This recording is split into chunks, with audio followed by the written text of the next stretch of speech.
Our next guest plays a New York detective trying to figure out her relationship with a smoking hot police consultant while trying to recover from a near-fatal gunshot wound. Take a look. It's a classic symptom of post-traumatic stress disorder. I don't have PTSD. You were shot by a sniper. I think it's fair to say this case is going to bring up issues you still haven't dealt with. Okay, then fine. I'll deal with them. Right now, I need to figure out how to make this stop. Please welcome Stana Katic.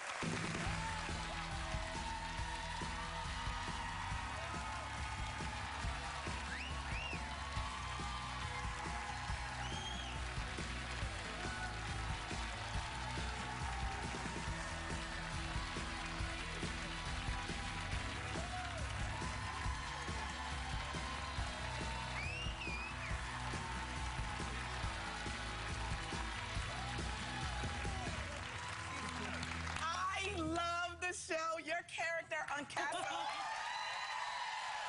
is a cross between Pepper Anderson and Laura Croft, that Tomb Raider chick, that police woman. Loved her. Oh my.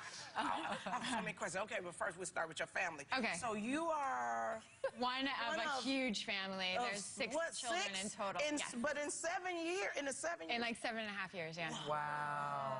You're number firstborn? I'm number one. Oh, that's a lot of responsibility. Wow. What was that like growing up in your house with? Everybody asks what that was like. It's awesome. Because I have maybe not for your mom. Well, no, I know. There's a period of time that nobody knows what she looked like not pregnant, yeah. But yeah, I mean, we had playmates all the time, and they were right there under the same roof. And we owned a furniture business at the time, so we had this really huge warehouse that we just kind of roamed around like little bison, you know, doing projects and building castles out of furniture boxes and things like that, and obstacle courses. So it was really nice. It was like a great foundation for a great imagination. And you guys all got along?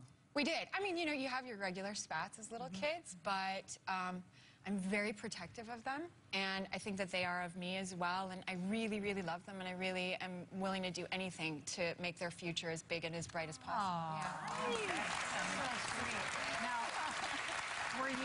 is that back when you decided to become an actress? Were you young, or did that come later? Yeah, no, I was like 4.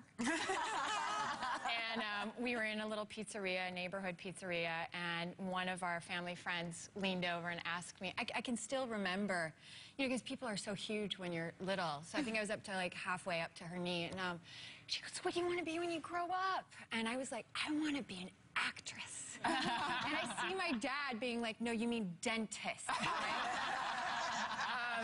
Yeah, so I was little, and I used to grab my siblings in the middle of the morning, like 6 o'clock in the morning before we had to go to school, and force them to do plays with me on our porch. You know, I always had a big cast because they're all there.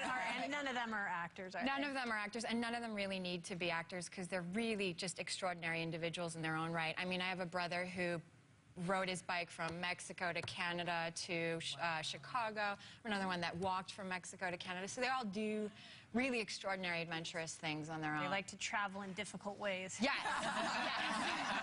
You know, you're terrifying me. I have a 4-year-old who says, I want to be an actress. And I go, haha, she'll grow out of it. Don't worry, she'll be a doctor. Yeah. Now I'm scared. Now I'm scared. Why? You scared me. It's so great. Oh, because it's such an easy life. There's no rejection. No, I know. But you know what? You're building her foundation right now. You're building her sense of personal strength, her values and everything. And that, I think, will carry her through any of those rejections, you know? And especially if she can come home to you when she had a really horrible audition or horrible experience at work. I mean, she's so set for life. I am pretty amazing. Yeah.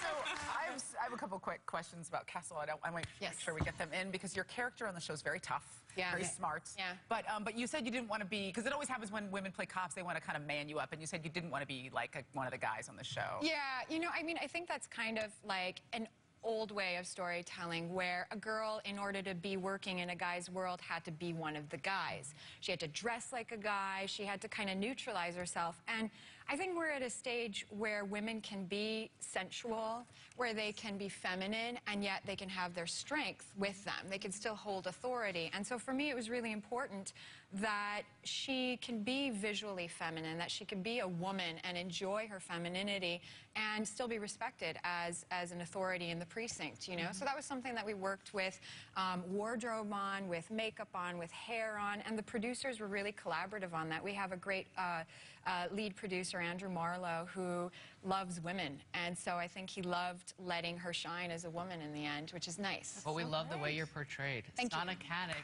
thank you for coming on the show. You can see Castle Monday nights at 10 o'clock on ABC. We'll be right back.